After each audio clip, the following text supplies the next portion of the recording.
চট্টগ্রাম শহরের sub registry অফিসে সরকারি চাকরি করতেন উত্তর ফটিকছড়ির হিয়াকো গ্রামের সওদাগর পাড়ার মরহুম মৌলভী নূর মোহাম্মদ আল কাদেরী।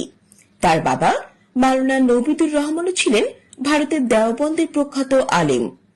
1971 সালে পাক বাহিনী মাওলানা নবিদুর রহমানের বাড়িঘর জ্বালিয়ে দিলে আল কাদেরী সাহেব চট্টগ্রাম শহরে চলে যান এবং দেশ স্বাধীনের পর সাব রেজিস্ট্রি অফিসে চাকরিতে যোগদান করেন।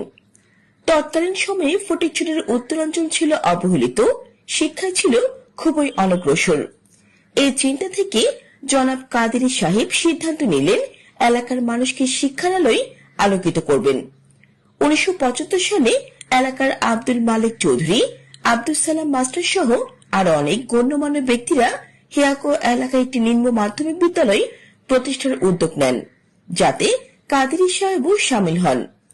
1976 সালে সরকারি সাব রেজিস্ট্রি অফিসের লোভনীয় চাকরি থেকে পদত্যাগ করে আজকের হিয়াকো বনানী উচ্চ বিদ্যালয়ের শিক্ষক হিসেবে জয়েন করেন। সেই সময় বেতনের বালাই ছিল না।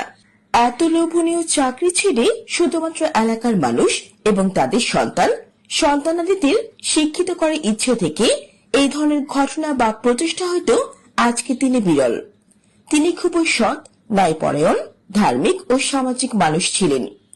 তিনি পড়াশোনা করেন নাজিরহাটের জামিয়া মিল্লিয়া আহমদিয়া কামিল মাদ্রাসা থেকে। তার 3 ছেলে 1 মেয়ে, সবাই চট্টগ্রাম বিশ্ববিদ্যালয় থেকে অনার্স মাস্টার্স করেছেন। বড় ছেলে হেলাল মোহাম্মদ নুরি, লোক প্রশাসন বিভাগ, মেজো ছেলে বেলাল মোহাম্মদ নুরি, সমাজতত্ত্ব বিভাগ, ছোট ছেলে দালাল মোহাম্মদ নুরি, বিবিএ এমবিএ এবং কন্যা জিন্নাতারা বেগম বাংলা বিভাগের শিক্ষার্থী ছিলেন। স্ত্রী রাহান্নারা বেগম 2 নং দাঁতমারা ইউপি সদস্য ছিলেন এবং তিনি ছিলেন নাজিরহাটের জব্বারহাটস্থ বেলা ফকিরের মেয়ে। 2007 সালে 16 অক্টোবর ক্যান্সারে আক্রান্ত হয়ে দুনিয়া থেকে চির বিদায় নেন কাদেরী সাহেব। মরহুম মৌলভী নূর মোহাম্মদ আল কাদেরী দুনিয়া থেকে চলে গেলেও উত্তর ফটিকছড়িতে শিক্ষাক্ষেত্রে আলোর জ্যোতি ছড়াতে তার এই অবদান মানুষ স্মরণ করবে যুগ থেকে যুগান্তর।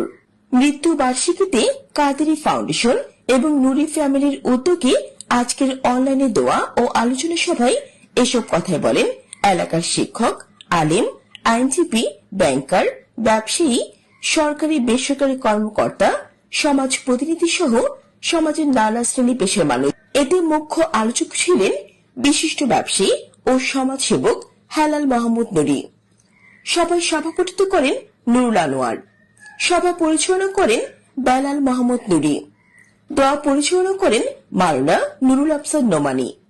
আলোচনায় অংশ নেন সহধর্মিনী রাহান্নারা বেগম, নূরজাহান বেগম, নীলুয়ারা বেগম, শামসুন্নাহার বেগম, মাওলানা নুরুল আফসার নোমানী, মাওলানা নোমান নুরি, মোহাম্মদ শাহজাহান নুরি, নাজমুল হাসান, মাহমুদ হোসেন, ফুরকান সিদ্দিকী, কামরুল হাসান মানিক, অ্যাডভোকেট নেওয়াজ শরীফ, নিজামুদ্দিন পারভেজ, শওকত হাসান টুটুল, নাজমুল হাসান খান তারেক, জহির চৌধুরী, হাসিনা বেগম, ফজিলাতুন্নেসা লুনা, জিয়াতারা বেগম, ফাতিমা নুরি, শারমিন আক্তার, নাজনীন সুলতানা, ফেরদৌসারা আইভি, জান্নাতুল বাকি শিপা, সুমি আক্তার, রুবি আক্তার সহ আরো অনেকে।